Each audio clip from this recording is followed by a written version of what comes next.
اعوذ باللہ من الشیطان الرجیم بسم اللہ الرحمن الرحیم۔ آج الباب الثانی کی فصل صوم کی آخری بحث ہے۔ پہلے ہم پڑھ آئے ہیں ناسخ و منسوخ بھی، اور کچھ روشنی ڈالی تھی حضرت شاہ ولی اللہ نے غرائب القرآن پر بھی، اور اس کے علاوہ بھی ہم نے دیگر ابحاث ہم نے پڑھ لی ہیں الحمدللہ تعالی۔ اور آج ہم ناسخ و منسوخ کو بھی ہم نے پڑھا اور اسباب نزول کو بھی ہم نے پڑھ لیا۔ آج ہم پڑھ رہے ہیں فن التوجیہ۔ توجیہ کا جو فن ہے اور علم ہے، آج اس کو ہم پڑھیں گے۔ تو سب سے پہلے تو میں توجیہ بتا دوں کہ توجیہ کیا ہے۔ توجیہ یہ ہے کہ قرآن پاک میں کوئی ایسا مقام ہو کہ جسے سمجھنا مشکل ہو، تو اس مقام کی تشریح اور اس کی وضاحت کرنا کہ جس سے اس آیت کو سمجھنا آسان ہو جائے، اسے توجیہ کہتے ہیں۔ یعنی توجیہ کسی چیز کی توجیہ کرنا، سبب کو بیان کرنا، وجہ کو بیان کرنا، اسے یعنی توجیہ لفظاً اس کا معنی یہ بنتا ہے، اور اصطلاحاً میں نے آپ کو بتا دیا ہے۔ اب اس سے پہلے کہ ہم اس پر بات شروع کریں تو ایک مختصر عبارت ہے حضرت شاہ ولی اللہ کی، اس کو ہم پڑھتے ہیں، اور اس کے بعد پھر میں آگے حضرت شاہ ولی اللہ نے یہ بیان کیا ہے کہ کہاں کہاں پر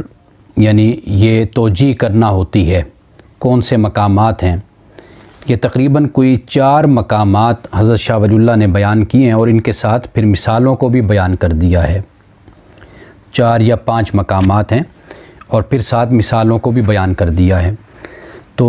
حضرت شاہ ولی اللہ فرماتے یہ ہیں کہ وَهَذَا الْمَبْحَثُ الْأَخِيرُ فِي الْحَقِيقَةِ فَنٌّ مِّن فُنُونِ التوجیہ، کہ یہ جو مبحث ہے یہ آخری ہے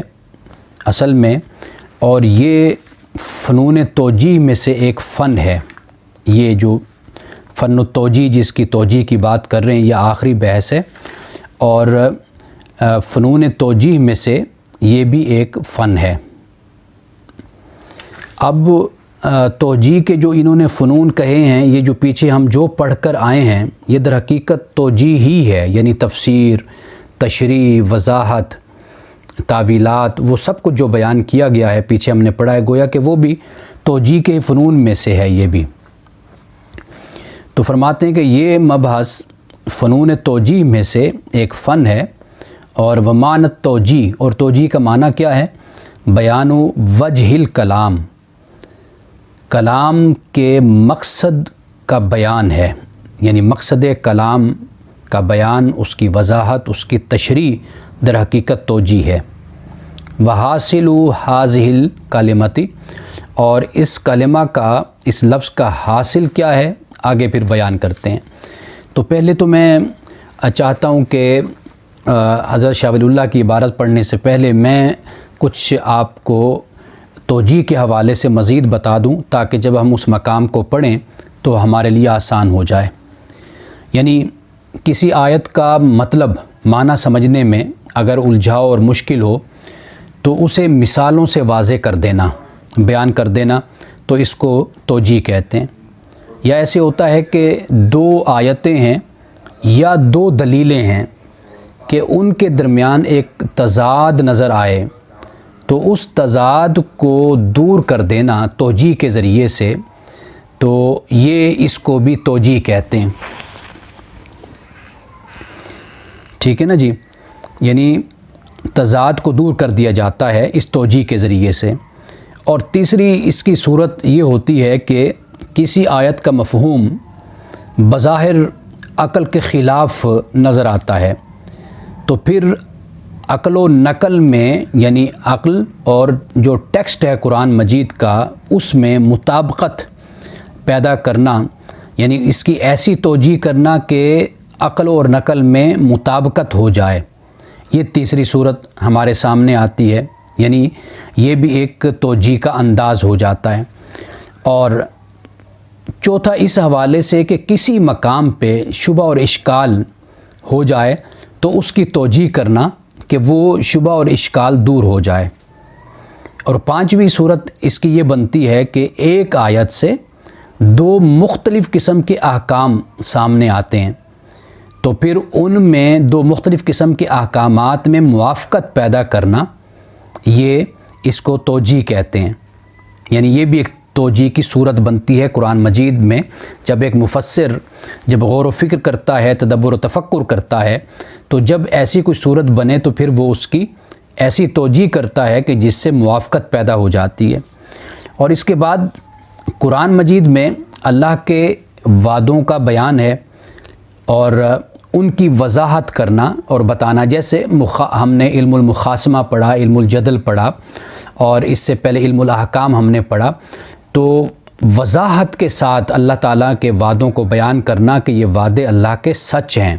صادق ہیں یہ، اور یہ پورے ہونے والے ہیں، تو یہ بھی ایک صورت بنتی ہے۔ اور اسی طرح قرآن مجید کے بہت سے مقامات ہیں کہ جو عملی احکام کے حوالے سے ہیں، ان کی وضاحت کرنا رسول اللہ صلی اللہ علیہ وسلم کی سیرت سے اور آپ کے اسوہ سے، آپ کی سنت سے، یہ ایک جسے ہم کہتے ہیں کہ یہ بھی ایک صورت ہے کہ جہاں پر ایک مفسر توجیہ کرتا ہے۔ اب اس کے بعد ہم آتے ہیں حضرت شاہ ولی اللہ نے جو لکھا ہے، وہ ہے کہ قد تقع فی الآیت شبہۃ ظاہرۃ، کہ تحقیق ایک آیت میں شبہ ظاہری طور پر نظر آتا ہے، یعنی بظاہر کوئی شبہ ہوتا ہے اس میں، تو لاستبعاد الصورۃ التی ہی مدلول الآیت او للتناقض بین الآیتین، تو کہتے ہیں کہ اس صورت کو بعید سمجھنے کی وجہ سے، یعنی اس کی یہ سمجھنا کہ یہ کیسے ہو سکتا ہے کہ قرآن مجید یہ کہہ رہا ہے، یہ اس کی سمجھ نہیں آتی، یہ تو ناممکن سا عمل ہے یا ناممکن سا واقعہ ہے یا اس کا ہونا ناممکن ہے، تو کہ جو اس آیت کا مدلول ہے، یعنی جو اس سے بات سمجھ آ رہی ہے ہمیں، جس پر آیت دلالت کر رہی ہے، ہم یہ سمجھتے ہیں کہ یہ تو ہونا محال ہے، ناممکن ہے، یہ کیسے ہو سکتا ہے، تو پھر اس کی توجیہ کرنا، یا دو آیتیں ہیں ان کے درمیان بظاہر ایک تعارض سامنے آ جاتا ہے تو اس کی توجیہ کرنا۔ اب میں ساتھ ساتھ مثال دیتا چلا جاتا ہوں کہ جو انہوں نے استبعاد صورت کو بیان کیا ہے، یعنی ایک چیز کا واقع ہونا یہ استبعاد ہے، یعنی بعید ہے، ناممکن ہے، کیسے یہ ہو سکتا ہے۔ اس کی مثال دیکھیے کہ اللہ سبحانہ و تعالیٰ قرآن مجید میں سورۃ بنی اسرائیل میں فرماتا ہے وَنَحْشُرُهُمْ يَوْمَ الْقِيَامَةِ عَلَى وُجُوهِهِمْ عُمْيًا وَبُكْمًا وَصُمًّا، کہ ہم ان کو قیامت کے دن ان کے چہروں پر جمع کریں گے، یعنی یہ اپنے چہرے کے بل ہمارے پاس آئیں گے، اپنے منہوں کے بل، اور یہ اندھے ہوں گے اور یہ گونگے ہوں گے اور یہ بہرے ہوں گے، یہ اللہ نے فرمایا۔ اب یہاں پر ایک سوال یہ پیدا ہوا، یعنی یہ استبعاد ایک بعید صورت نظر آئی، یہ تو ناممکن ہے کہ کیسے انسان چہرے پر چل کر آئے۔ یہ صحابہ نے بھی سوال کیا، اور سوال یہ صحابہ نے کیا کہ کیف یحشر الناس علی وجوہہم، کہ یا رسول اللہ صلی اللہ علیہ وسلم کہ یہ کیسے ممکن ہے کہ لوگ اپنے چہروں پر چل کر آئیں گے قیامت کے دن۔ تو رسول اللہ صلی اللہ علیہ وسلم نے اس کا جواب یہ عطا فرمایا، آپ نے فرمایا کہ جو اللہ تعالیٰ انسان کو پاؤں پہ چلاتا ہے تو وہ اس پر بھی قادر ہے کہ کل قیامت کے دن چہرے کے بل انسان کو لے کر آئے سامنے۔ یعنی رسول اللہ صلی اللہ علیہ وسلم نے ایک توجیہ یہ فرما دی اور یہ بتا دیا کہ اگر اللہ سبحانہ و تعالیٰ دنیا میں انسان کو اس بات پر قادر ہے کہ وہ پاؤں پر چلاتا ہے، تو کل قیامت کے دن وہ اس پر بھی قادر ہے کہ انسان منہ کے بل چل کر آئے، اللہ کی بارگاہ میں چہروں پر چل کے آئے۔ تو یہ رسول اللہ نے فرمایا۔ اب مفسر کیا کرتا ہے، وہ اس معاملے میں تحقیق کرتا ہے کہ جب ایک آیت ایک عام آدمی جب پڑھے گا تو اس کے ذہن میں واضح طور پر یہ سوال پیدا ہوگا کہ یہ کیسے ایک ناممکن بات ہو جاتی ہے کہ انسان قیامت کے دن اپنے چہروں پر چل کر آئے گا، کہ ہم نے تو یہ دیکھا ہے دنیا میں انسان پاؤں پر چل کے آتا ہے۔ جب اس آیت کو ایک عام آدمی پڑھے گا یا کوئی بھی اس کو بالکل جسے کہتے ہیں کہ توجیہ کے بغیر پڑھے گا تو اس کے ذہن میں یہ سوال پیدا ہوگا، تو اس کا جواب پھر ایک مفسر اس طرح اپنی تحقیق سے اور اپنے مطالعہ سے اور پھر قرآن کی آیات کے یہ جو مقامات ہیں مشکل مقامات ان کی اس طرح تفسیر اور توجیہ بیان کرتا ہے۔ ایک صورت تو یہ ہو گئی، اور دوسرا میں نے یہاں پر یہ بھی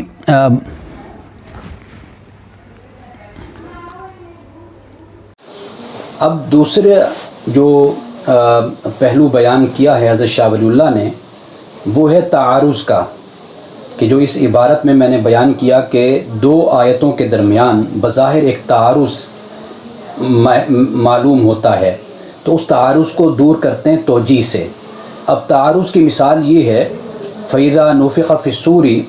فَلَا أَنْسَابَ بَيْنَهُمْ يَوْمَئِذٍ وَلَا يَتَسَاءَلُونَ، یہ سورۃ المومنون کی آیت ہے کہ جس میں اللہ سبحانہ و تعالیٰ نے فرمایا کہ جب سور پھونکا جائے گا تو اس وقت ان لوگوں کے درمیان نہ تو کوئی رشتہ داری رہے گی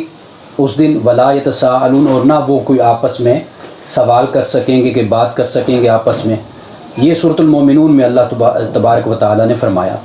اب ایک دوسری آیت ہے جس میں اللہ نے فرمایا وَأَقْبَلَ بَعْضُهُمْ عَلَىٰ بَعْضٍ يَتَسَاءَلُونَ، کہ وہ ایک دوسرے کی طرف متوجہ بھی ہوں گے اور ایک دوسرے سے سوال بھی کریں گے۔ اب یہ حضرت عبداللہ ابن عباس سے پوچھا گیا کہ بھئی اب پہلی آیت میں تو اللہ پاک ہی فرماتا ہے کہ وہ سوال نہیں کریں گے، اور دوسرے مقام پہ فرماتا ہے کہ وہ آپس میں سوال بھی کریں گے۔ تو حضرت عبداللہ ابن عباس نے یہ فرمایا کہ یہ جو پہلی آیت ہے نا کہ جس میں فرمایا کہ ان کے درمیان کوئی رشتہ داری نہیں ہوگی اور وہ ایک دوسرے سے سوال اور بات نہیں کر پائیں گے، تو یہ فرمایا کہ یہ حشر کے دن ہوگا۔ اور جس آیت میں یہ فرمایا کہ وہ آپس میں بات کریں گے، ایک دوسرے کی طرف متوجہ ہوں گے،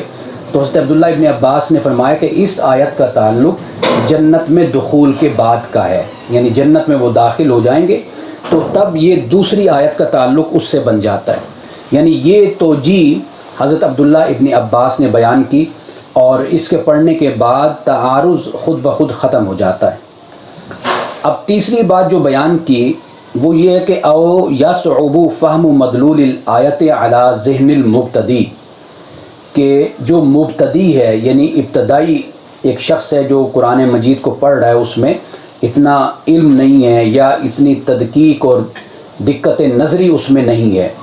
تو اب اس کا معاملہ یہاں پر بیان کر رہے ہیں۔ یہ تیسری قسم کہ مبتدی کے لیے آیت کے مدلول کو سمجھنے میں مشکل ہے، مبتدی کے لیے آیت کے مدلول کو سمجھنے میں مشکل ہے۔ اب اس کی مثال یہ ہے کہ جیسے سورۃ مریم میں آیا یا اخت ہارون، اے ہارون کی بہن۔ حضرت مریم علیہ السلام کو وہاں پر جو لوگ موجود تھے انہوں نے کہا کہ یا اخت ہارون ما کان ابوک امرأ سوء وما کانت امک بغیہ، کہ تیری ماں بھی بدکار نہیں تھی اور تیرا والد بھی برا نہیں تھا، یہ حضرت مریم سے انہوں نے کہا۔ تو یہاں پر کہا یا اخت ہارون۔ اب اگر ایک مبتدی اگر ایک شخص پڑھتا ہے وہ تو یہی سمجھے گا کہ یہاں پر ہارون سے مراد حضرت موسیٰ علیہ السلام کے بھائی ہیں، اور پڑھنے سے ذہن میں یہی بات ہی آتی ہے انسان کے۔ لیکن رسول اللہ صلی اللہ علیہ وسلم نے اس کی یہ وضاحت فرما دی۔ آپ نے فرمایا کہ بنی اسرائیل کا یہ طریقہ تھا کہ وہ جو اسلاف ان کے صالحین تھے، نیک جو ان کے بزرگ تھے، ان کے نام پر وہ نام رکھا کرتے تھے۔ یعنی یہ بتا دیا کہ حضرت مریم علیہ السلام کو اگر اخت ہارون کہا تو یہ ہارون حضرت موسیٰ علیہ السلام کے بھائی نہیں ہے، بلکہ انہی کے خاندان میں کوئی صاحب ہوں گے کہ جن کا نام ہارون ہوگا، اور ہارون ان کا نام اس لیے رکھا گیا کہ حضرت موسیٰ کے بھائی ہارون کے نام پر، حضرت ہارون علیہ السلام کے نام پر ان کا نام رکھ دیا گیا ہوگا، اس لیے کہ بنی اسرائیل میں اپنے نیک جو بزرگ تھے گزرے آبا ان کے نام پر نام رکھا جاتا تھا۔ اور یہ آج بھی یہی روایت اور طریقہ ہے کہ ہم بھی اپنے جو بزرگ ہوتے ہیں، جو نیک لوگ ہوتے ہیں، ان کے ناموں پر ہم اپنے بچوں کے نام رکھتے رہتے ہیں۔ اب دیکھیے کہ یہ تیسری توجیہ بیان کر دی، تیسری وجہ بیان کر دی کہ توجیہ کیوں کی جاتی ہے، کہ جب ایک عام آدمی پڑھے گا تو وہ یا اخت ہارون سے یہی سمجھے گا کہ ہارون کی بہن سے مراد حضرت ہارون علیہ السلام ہے۔ اب اس کے بعد چوتھی بات جو بیان کرتے ہیں وہ یہ ہے کہ اولا تستقر فی ذہنی فوائد قید من القیود، کہ ایسا بھی ہوتا ہے کہ ایک آیت ہے کہ اس کی آیت کی شرائط اور قیود میں کسی مقصد اور جو حیثیت تک ذہن نہیں جاتا. یعنی قرآن مجید میں کوئی آیت ہے، میں اس کی مثال دوں گا تو بات واضح ہو جائے گی. اس کی جو شرائط ہیں یا اس کی جو قیود ہیں، یعنی قید کی جمع قیود جو ہیں، اس کا جو مقصد ہے اور اس کا جو ایک مرتبہ ہے، اس کی جو حیثیت ہے، اس تک انسان کا ذہن نہیں پہنچ پاتا، جس کی وجہ سے انسان کو پھر پریشانی ہوتی ہے. تو اب اس کا جو حل ہم نے تلاش کرنا ہے، اس کو یعنی توجیہ اس کو بھی کہا جاتا ہے. اب دیکھیے اس کی سب سے بڑی مثال یہ ہے کہ قرآن مجید میں سورۃ النساء کی آیت نمبر ہے 101. اس میں فرمایا وَإِذَا ضَرَبْتُمْ فِي الْأَرْضِ فَلَيْسَ عَلَيْكُمْ جُنَاحٌ أَن تَقْصُرُوا مِنَ الصَّلَاةِ، کہ جب تم زمین میں سفر کرو تو پھر کوئی حرج نہیں ہے تم پر کہ تم نماز کو مختصر کر لیا کرو، قصر کر لیا کرو. ان خفتم، اگر تمہیں ڈر ہو، ان یفتنکم الذین کافروا، کہ جو کافر ہیں وہ تمہیں فتنے میں ڈالیں گے، تمہیں پریشانی میں ڈالیں گے، اگر تمہیں اس بات کا خوف ہے. اب دیکھیے یہاں پر اگر ہم اس آیت کو پڑھتے ہیں تو ہمیں تو یہ بات سمجھ آتی ہے، اور اسی پر ہی اہل الظواہر اور خوارج بھی اسی طرف گئے ہیں کہ اس کا تعلق صرف اور صرف جنگ سے ہے، جہاد فی سبیل اللہ سے. جب ایک مسلمان جنگ میں ہوتا ہے، جہاد فی سبیل اللہ میں ہوتا ہے، تو تب اس کو اس بات کی اجازت دی گئی کہ وہ نماز کو قصر کر سکتا ہے. لیکن آپ جانتے ہیں کہ باقی علماء، فقہا اور ائمہ وہ اس طرف گئے ہیں کہ اس کا حکم عام ہے، یعنی یہ صرف جنگ سے اس کا تعلق نہیں ہے، بلکہ انسان جب بھی سفر کرے گا تو وہ اپنے سفر میں نماز کو قصر کرے گا. اب یہ ایک سوال پیدا ہوا تھا، جو آیت سے جو بات سمجھ آتی ہے، تو یہ سوال حضرت عمر رضی اللہ تعالی عنہ نے کیا تھا کہ یہ جو ان خفتم ہے کہ اگر تمہیں ڈر ہو، تو یہ قید کیا ہے کہ جو یہاں پر فرمایا گیا؟ یعنی کیا اس سے مراد صرف یہ ہے کہ بندہ جنگ میں ہی نماز کو قصر کرے گا، باقی موقعوں پر نہیں کرے گا؟ یعنی جب کفار کی طرف سے کسی آزمائش کا خوف ہوگا، ڈر ہوگا، تو پھر نماز کو قصر کیا جائے گا. تو یہ سوال حضرت عمر نے بھی کیا. تو رسول اللہ صلی اللہ علیہ وسلم نے اس کا جواب دیا، اور یہ مستند روایت حدیث ہے کہ رسول اللہ نے فرمایا کہ صدقۃ، کہ یہ صدقہ ہے، یعنی تحفہ ہے. تصدق اللہ بہا علیکم، اللہ سبحانہ و تعالیٰ نے تمہیں یہ تحفہ دیا. فاقبلوا صدقتہ، تو اللہ سبحانہ و تعالیٰ کا یہ تحفہ قبول کرو. یعنی مطلب یہ ہے کہ رسول اللہ نے یہ واضح کر دیا کہ اس آیت کا تعلق صرف اور صرف اس کا تعلق جہاد سے یا جنگی حالات سے نہیں ہے، بلکہ یہ اللہ سبحانہ و تعالیٰ کی طرف سے مومنین کے لیے تحفہ ہے. اور مومن جب بھی سفر کرے گا، گھر سے باہر جائے گا، سفر کرے گا، تو وہ نماز قصر کرے گا، یعنی 4 کی 2 کرے گا، 3 کو 3 ہی پڑھے گا. باقی نوافل ہیں، یعنی جن کو ہم سنتیں کہتے ہیں، ان کے معاملے میں بات کا نقطہ نظر یہ ہے کہ یہ پڑھ لینی چاہیے. بات کا ہے کہ نہیں پڑھنی چاہیے، یعنی صرف اللہ تعالیٰ کی طرف سے جو انسان کو اگر فرض میں یہ سہولت دی گئی تو باقی چیزیں تو نفلی حیثیت رکھتی ہیں. حضرت عبداللہ ابن عمر رضی اللہ تعالیٰ عنہما، آپ فجر کی جو سنتیں تھیں وہ آپ کہتے تھے کہ سفر میں پڑھنی چاہیے. تو یہ یعنی ہمارے سامنے بات واضح ہوگی. یہ 4 آپ کہہ لیجئے مقامات ہیں کہ جن کو حضرت شاہ ولی اللہ نے یہاں پر بیان کیا ہے. اور آگے کیا فرماتے ہیں؟ آپ آگے فرماتے ہیں کہ فَإِذَا كَامَ الْمُفَسِّرُ بِحَلِّ هَذِهِ الْإِشْكَالَاتِ سُمِّيَ ذَلِكَ تَوْجِيهًا. آپ فرماتے ہیں کہ جب مفسر ان اشکالات کو، جب ان مشکلات کو حل کرتا ہے تو اسی کو توجیہ کہا جاتا ہے.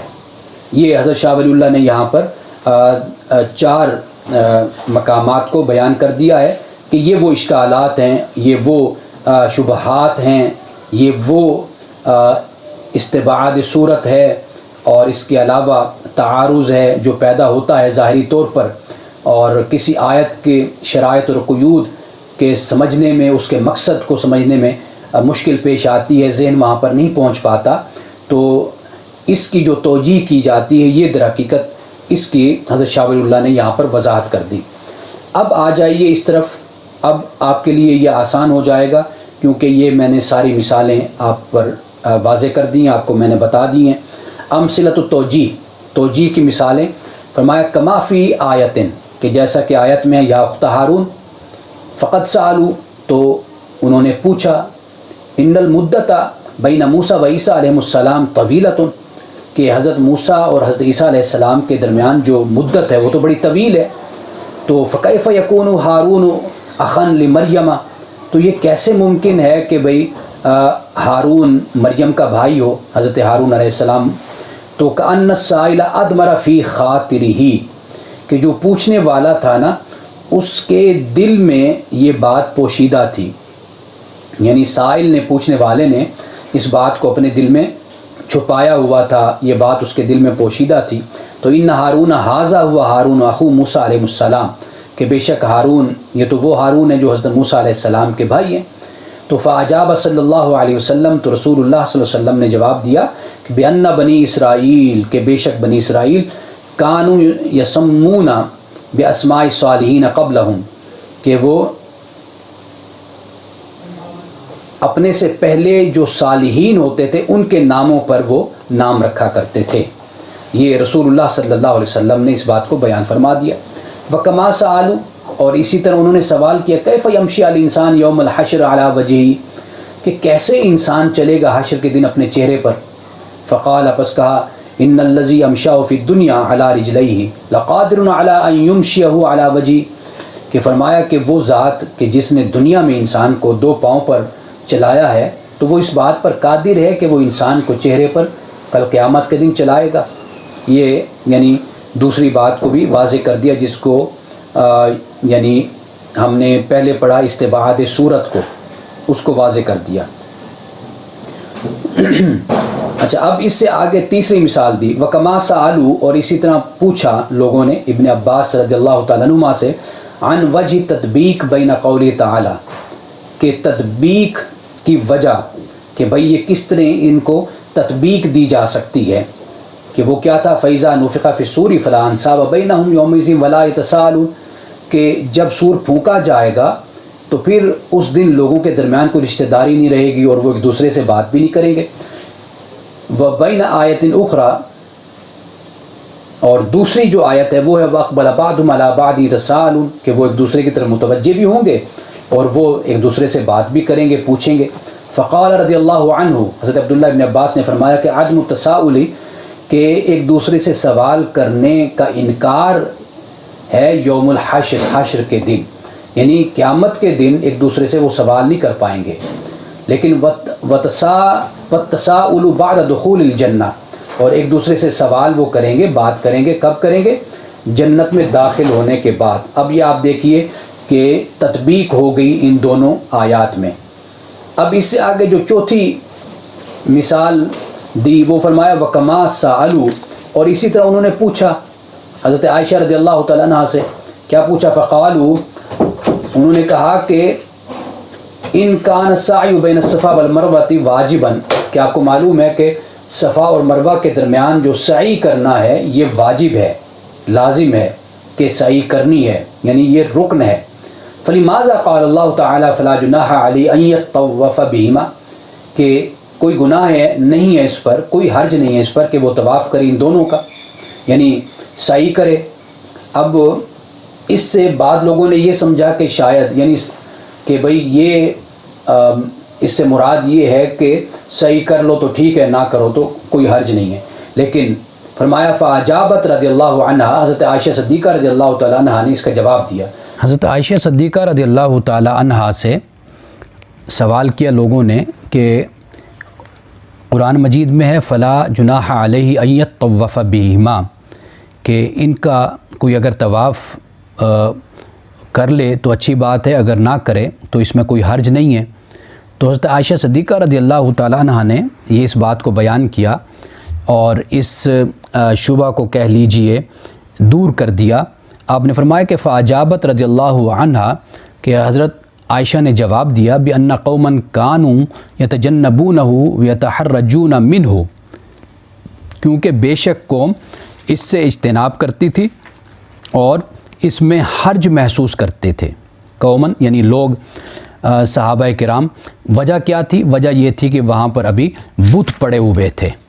وہاں پر بت موجود تھے، یعنی اصحاف و نائلہ وغیرہ وہاں پر تھے، تو اس لیے صحابہ کرام اس حوالے سے ذرا پریشان ہوتے تھے کہ بھئی ہم وہاں پر بت بھی ہیں اور ہم وہاں پر طواف کریں، وہاں پر سعی کریں، تو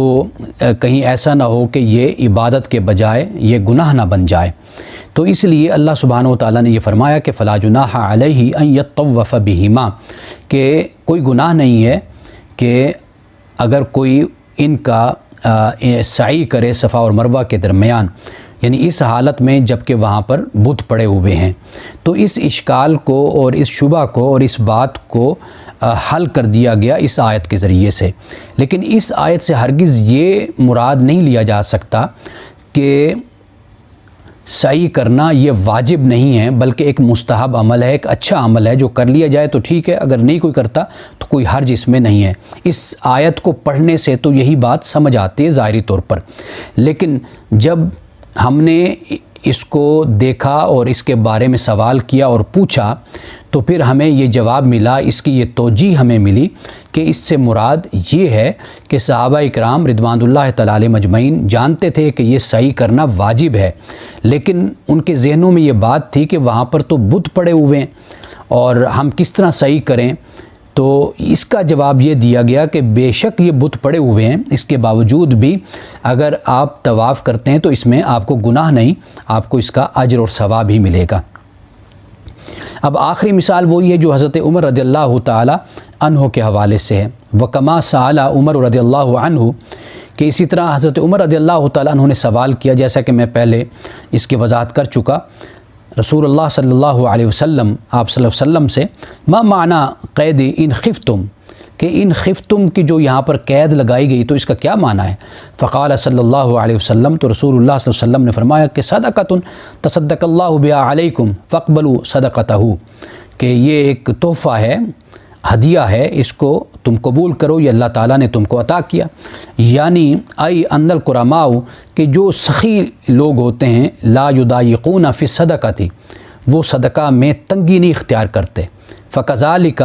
لم یذکر اللہ سبحانہ وتعالی ھذا القید للتضییق، اس طرح اللہ سبحانہ وتعالیٰ نے اس قید کو تنگی کے لیے نہیں بیان کیا، ذکر نہیں کیا، بل القید اتفاقی، بلکہ یہ قید اتفاقی ہے۔ اب آپ جانتے ہیں کہ ہم اس کو پہلے پڑھ کر آئے ہیں، جب ہم نے ناسخ و منسوخ کی بحث کو شروع کیا تھا فصل ثانی میں، تو وہاں فصل ثانی کا ایک تیسرا نقطہ تھا ناسخ و منسوخ کی بحث میں کہ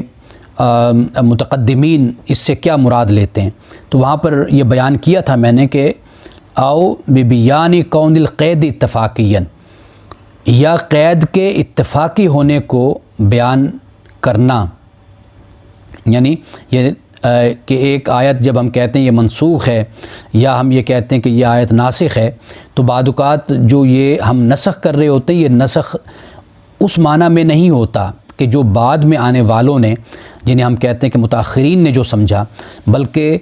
متقدمین کے نزدیک ناسخ و منسوخ کا معنی بڑا وسیع تھا۔ تو اس لیے اب اس معاملے میں جو مثال میں نے اس وقت آپ کو دی تھی اس کی، وہ مثال یہ دی تھی کہ قرآن پاک نے کہا کہ جو تمہاری ربائب ہیں، جہاں محرمات کو بیان کیا اللہ سبحانہ وتعالیٰ نے سورۃ النساء کی آیت نمبر 23 میں، تو وہاں پر اللہ سبحانہ وتعالیٰ نے ربائب یعنی جو انسان کے مرد کی تربیت میں یا اس کے آغوش میں پلی بڑھی، تو اس کے ساتھ اللہ تعالیٰ نے فی حجورکم کی شرط بھی لگا دی۔ یہ جو شرط ہے فی حجورکم، در حقیقت یہ قید اتفاقی ہے، یہ قید احترازی نہیں ہے۔ اس مقام پہ میں نے اس کو بیان کیا تھا۔ ناسخ و منسوخ کی جو ابتدائی بحث ہے، اگر آپ اس کو سن لیں گے تو وہاں پر میں نے اس پر وضاحت کے ساتھ بتا دیا تھا۔ اب یہ دیکھیے کہ یہاں پہ حضرت شاہ ولی اللہ نے اسی بات کو بیان کیا کہ کہا کہ اللہ سبحانہ وتعالیٰ کی ذات سخی ہے، وہ اپنے بندوں کے ساتھ سخاوت کے ساتھ معاملہ فرماتی ہے، محبت و رحمت کے ساتھ معاملہ فرماتی ہے، تو اس نے یہاں پر جو قید کو بیان کیا ہے، یعنی ان خفتم کہا ہے، تو یہ تنگی کے لیے نہیں بیان کیا، یہ اتفاقی قید اتفاقی ہے جس کو اللہ تعالیٰ نے یہاں پر بیان کیا ہے۔ یعنی اصل جو تعلیم ہے یا جو حکم ہے یا جو اصل انسان کے لیے اس میں نصیحت ہے وہ یہ ہے کہ جب بھی انسان سفر پہ جائے گا تو وہ قصر کرے گا، یہ اللہ سبحانہ و تعالیٰ کی طرف سے تحفہ ہے۔ وَأَمْثِلَةُ التَّوْجِیہِ کَثِیرَةٌ، حضرت شاہ ولی اللہ فرماتے ہیں کہ توجیہ کی بہت سی مثالیں ہیں، لیکن والغرض ہونا التنبیہ علی معناہ، اور یہاں صرف غرض یہ ہے کہ اس کے معنی کو سمجھا دیا جائے اور اس کے معنی کو بتا دیا جائے،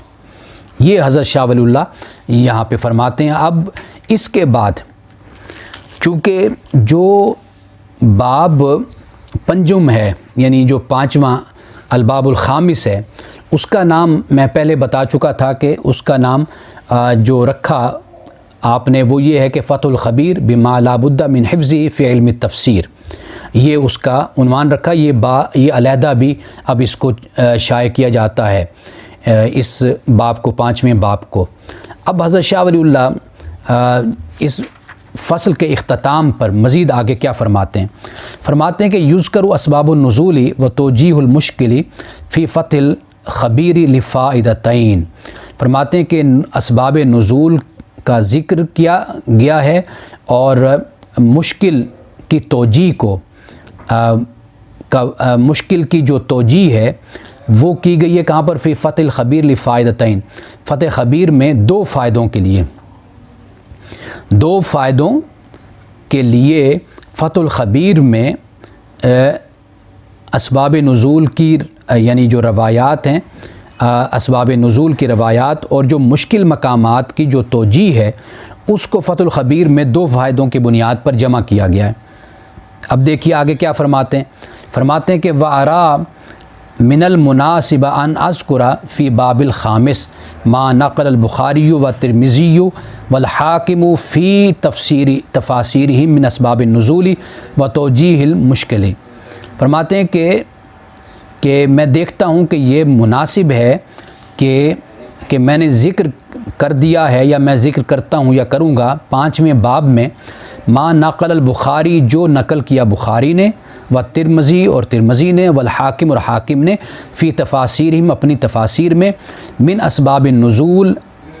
نزول کے اسباب کے حوالے سے، و توجیہ المشکل اور مشکل کی توجیہ کے حوالے سے۔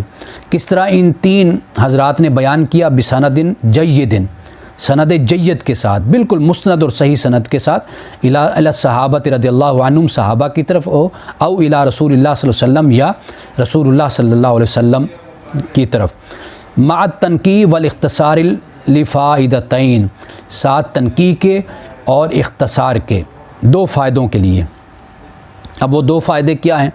ایک تو تنقیح کا جو مطلب ہوتا ہے، تنقیح کا مطلب ہوتا ہے کہ جو زوائد اور نقائص ہیں ان سے پاک کرنا۔ اب وہ 2 فائدے کیا ہیں؟ الاولیٰ، پہلا یہ کہ ان استحضار حاذ القدر من الآثار لا بد منہ للمفسر، کہ بے شک اس قدر روایات کو یاد رکھنا یہ مفسر کے لیے ضروری ہے۔ ایک بات تو یہ ہے کہ اس قدر وہ روایات کو اسباب نزول کے حوالے سے یاد رکھے کہ جو ضروری ہیں وہ بیان ہو گئیں۔ کما لا بد لہ من حفظ القدر الذی ذکرناہ فی ذلک الباب من شرح غریب القرآن، کہتے ہیں کہ باقی جو ہے ضروری نہیں ہے یاد کرنا کہ جسے ہم نے ذکر کیا ہے غرائب القرآن کی شرح کے حوالے سے اس باب میں، یعنی جس طرح حضرت شاہ ولی اللہ فرماتے ہیں کہ قرآن کریم کے جو غریب الفاظ ہیں،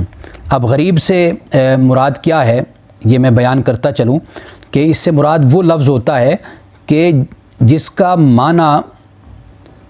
اور اس کا جو مفہوم ہے وہ اس کے کم استعمال کی وجہ سے واضح نہ ہو، تو اس کو غریب کہتے ہیں۔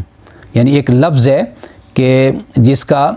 معنی اور مفہوم اس لیے واضح نہیں ہوتا کہ وہ لفظ کم استعمال ہوا ہے اور استعمال ہوتا ہے۔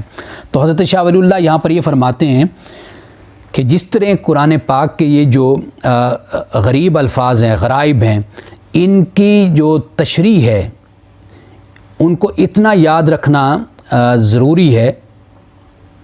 جن کو ہم 5ویں باب میں ہم ذکر کریں گے۔ یعنی پہلا فائدہ جو بیان کر رہے ہیں وہ یہ ہے کہ آثار، روایات، ان کو ایک مفسر کے لیے اتنا یاد رکھنا ضروری ہے کہ جس طرح قرآن پاک کے جو غریب الفاظ ہیں ان کی جو تشریح ہے اس کا یاد رکھنا اور اس کا حفظ کرنا اس کے لیے ضروری ہے، اور اس کا پھر ذکر ہوگا 5ویں باب میں جا کر۔ اور دوسرا جو فائدہ بیان کرتے ہیں وہ یہ ہے کہ ان یعلم انہ لا دخل لاکثر ما یروى من اسباب النزول فی فہم معانی الآیات الکریمتی، کہتے ہیں کہ یہ جانا جائے کہ بے شک کہ اکثر جو روایات ہیں اسباب نزول کے حوالے سے وہ ان کا کوئی دخل نہیں ہے آیات کریمہ کے معنی کے فہم میں، ان کا کوئی دخل نہیں ہے۔ جو یعنی یہ 3 حضرات کا جو ذکر کر دیا محدثین کا، امام بخاری، امام ترمذی اور حاکم نے جو تفاسیر بیان کی ہیں، اور وہ تفاسیر یعنی مستند ہیں صحابہ سے یا پھر رسول اللہ صلی اللہ علیہ وسلم سے، تو وہ تو مستند ہیں۔ باقی ان کے علاوہ کہتے ہیں کہ بس اتنا یاد رکھنا یہ ضروری ہے، باقی کہتے ہیں کہ جو نقل کیا جاتا ہے، بیان کیا جاتا ہے، ان کا کوئی جاننا کوئی ضروری نہیں ہے، ان کا کوئی دخل نہیں ہے آیات قرآنی کے معنی کے فہم میں۔ اللہم اللہ الا شیء قلیل من القصص التي ذکرت فی هذه التفاسیر الثلاثة التي هي اصح التفاسیر عند المحدثین، کہتے ہیں مگر بہت کم ہے واقعات سے کہ جو ذکر کیا گیا ہے ان 3 تفاسیر میں، جو سب سے اصح تفاسیر ہے محدثین کے نزدیک، وہ فقط یہ ہیں۔ اب اس سے اگلی جب ہم عبارت کو پڑھیں گے اس سے بات مزید واضح ہو جائے گی۔ اب یہاں پر بیان کر رہے ہیں، دیکھیے وہاں پر 3 افراد کا، 3 محدثین کا ذکر کر دیا۔ اب فرماتے ہیں افراط ابن اسحاق والواقدی والکلبی، اب کہتے ہیں کہ ابن اسحاق اور واقدی اور کلبی کا جو افراط ہے، یعنی ان کا جو غلو اور جو زیادتی ہے، یہ ہیڈنگ ہے اس کی۔ اب آگے کیا فرماتے ہیں، وَأَمَّا افراط محمد ابن اسحاق والواقدی والکلبی وما ذکروا تحت کل آیۃ من قصۃ، کہ محمد ابن اسحاق، واقدی اور کلبی، ان کا جو غلو ہے، ان کی جو زیادتی ہے، وہ کیا ہے؟ وہ یہ ہے کہ انہوں نے ہر آیت کے نیچے کسی نہ کسی واقعے کو، قصے کو انہوں نے بیان کیا ہے، اور فَأَكْثَرُهُ غَيْرُ صَحِيحٍ عِنْدَ الْمُحَدِّثِينَ، اور یہ جو واقعات انہوں نے بیان کیے ہیں یہ اکثر غیر صحیح ہیں، صحیح نہیں ہیں محدثین کے نزدیک۔ وفی اسنادی نظر، اور ان کی اسناد میں بھی، اس کے قصے کی اسناد میں بھی نظر ہے، کلام ہے۔ ومن الخطاء البین، اور واضح غلطی جو ہے وہ یہ ہے کہ ان یعد ذالک من شروط التفسیر، کہ ایک غلطی تو واضح طور پر یہ ہے کہ اس کو تفسیر کی شروط میں شمار کیا جائے، شرائط میں سے اس کو شمار کیا جائے کہ ان واقعات اور ان قصوں کو بھی ہر آیت کے تحت جاننا ضروری ہے ایک مفسر کے لیے۔ سب سے پہلی خطا تو یہ ہو جاتی ہے کہ جو محمد ابن اسحاق نے، واقدی نے، کلبی نے جو واقعات آیت کے تحت بیان کیے ہیں کہ ضرور ایک مفسر ان کو جانے، حالانکہ وہ محدثین کے نزدیک اکثر جو واقعات ہیں وہ غیر صحیح ہیں۔ اور دوسری خطا کیا ہے، وَمَن يَرَى أَن تَدَبُّرَ کتاب اللہ يَتَوَقَّفُ عَلَى الْإِحَاطَةِ بِهَا، اور یہ ہے کہ، اور دوسری بات کہ جو یہ خیال کرتا ہے، سمجھتا ہے کہ اللہ کی کتاب میں غور و فکر کرنا وہ ان واقعات کے حفظ پر یا ان واقعات کے احاطے پر موقوف ہے، ڈیپینڈ کرتا ہے، تو یہ فرماتے ہیں کہ یہ دوسری غلطی ہے، دوسری خطا ہے۔ پہلی خطا کیا ہے کہ ان واقعات کو، قصوں کو یہ شمار کر لیا جائے کہ یہ تفسیر کے شرائط میں سے ہے، اور دوسرا یہ خیال ہے کہ بھئی یہ کوئی خیال کرتا ہے کہ بھئی اللہ تعالیٰ کی کتاب میں غور و فکر کرنا تدبر تفکر کرنا وہ کس پر موقوف ہے؟ ان واقعات کے احاطے پر موقوف ہے۔ فقد فات حظ من کتاب اللہ، تو کہتے ہیں جس نے اس طرح سمجھا تو گویا کہ اس نے اللہ تعالیٰ کی کتاب سے اپنے حصے کو فوت کر دیا، یعنی اس کا حصہ فوت ہو گیا اللہ کی کتاب سے۔ اب فرماتے ہیں وما توفیقی الا باللہ، نہیں میری توفیق مگر اللہ کے ساتھ، علیہ توکل، تو اسی پر میں نے توکل کیا، وہو رب العرش العظیم، اور وہ عرش عظیم کا رب ہے۔ یہاں پہ جیسا کہ میں نے آپ کو شروع میں بتایا کہ یہ باب ثانی، باب دوم کی فصل صوم کی آخری بحث تھی، تو بحمد اللہ تعالیٰ آج ہم نے فصل صوم کو مکمل کر لیا، اور اب ہم پڑھیں گے فصل چہارم۔ اور فصل چہارم میں بقیہ جو مباحث ہیں، یعنی قرآن پاک کی آیات کی جو مراد ہے، جو مدلول ہے، اس کے سمجھنے میں جو دیگر دشواریاں پیدا ہوتی ہیں، ان دشواریوں کے دیگر اسباب کیا ہیں، وجوہات کیا ہیں، اب ان کو بیان کریں گے حضرت شاہ ولی اللہ فصل چہارم میں۔ تو انشاءاللہ تعالی ہم آئندہ سیشن میں ہم فصل چہارم کو ہم شروع کریں گے، الفصل الرابع فی بقیت مباحث ھذا الباب۔ وآخر دعوانا الحمد للہ رب العالمین۔